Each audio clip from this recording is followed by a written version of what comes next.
आज हम बात करेंगे पोस्टपार्टम डिप्रेशन की। क्या होता है ये पोस्टपार्टम डिप्रेशन?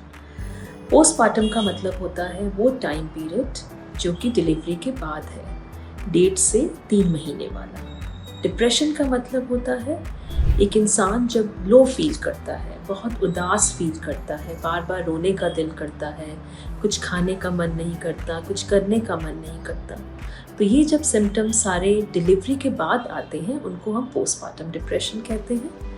क्या होता है और क्या हम इसको प्रिवेंट कर सकते हैं? प्रिवेंशन के लिए मैं ये कहूँगी, जैसे मैं फर्टिलिटी स्पेशलिस्ट हूँ तो मेरे पास जो पेशेंट्स आते हैं वो हमेशा वो पेशेंट्स होते हैं जो ट्राई कर रहे हैं प्रेगनेंसी को। तो उनको हम पहले ही असेस कर लेते हैं कि क्या इनमें पोस्टपार्टम डिप्रेशन के चांसेस हैं कि नहीं हैं।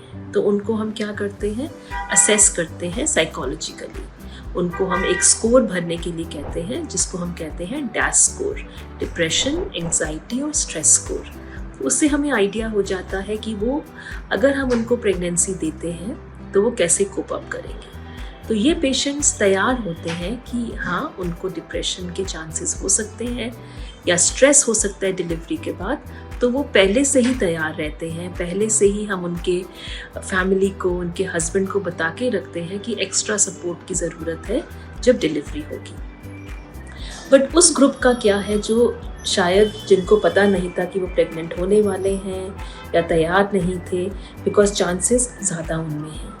तो उनको ये ध्यान रखना है कि डिलीवरी के बाद जो हम कहते हैं सेल्फ केयर, एक मदर को सेल्फ केयर की बहुत ज़रूरत है। तो उनको ये ध्यान रखना है कि इन सिम्टम्स को नज़र में रखें। जब भी ऐसे सिम्टम्स हों कि लो फील कर रहे हैं, बार बार रोने का दिल कर रहा है, तो अपने हस्बैंड और फैमिली को सपोर्ट मिले या जिस पे वो ट्रस्ट करते हैं उनसे बात करें, उनसे इस चीज़ को कम्युनिकेट करें, बिकॉज बहुत ज़रूरी है बात करना।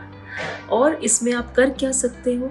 आप क्या कर सकते हो? आप एडिक्वेट स्लीप ले सकते हो, आप अच्छी खुराक खाइए, vitamin E, vitamin D, minerals को लेके। और ये कुछ ना हो तो again like I said, communicate. कई बार साइकोलॉजिस्ट होते हैं जो कि एक इंडिपेंडेंट हियरर होते हैं जिनसे आप बात कर सकते हैं इस चीज़ के बारे में। कुछ भी ना हो तो साइकोलॉजिस्ट और साइकेट्रिस्ट की हेल्प लेना बहुत ज़रूरी है।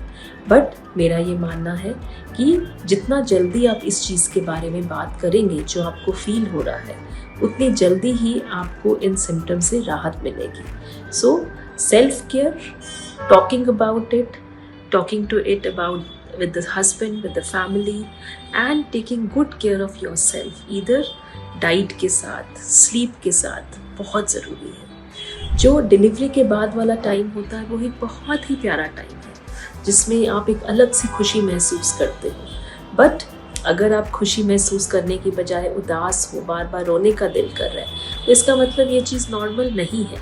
तो कोप करना है इस चीज़ से। कोप कैसे करना है? या तो हम अपना ध्यान खुद रखें और हेल्प लें, या फिर हम किसी से बात करें। So it is very important that we look after our self और इस चीज़ की बात करें।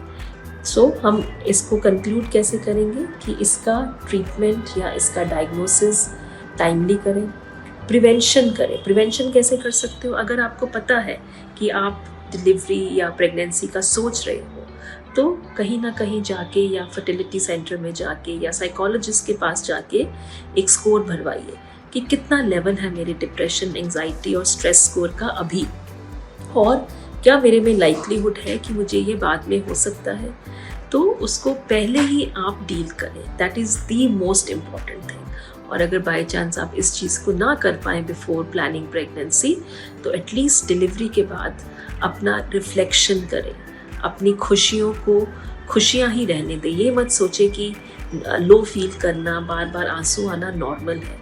Talk about it, then that's the best way to go ahead with it.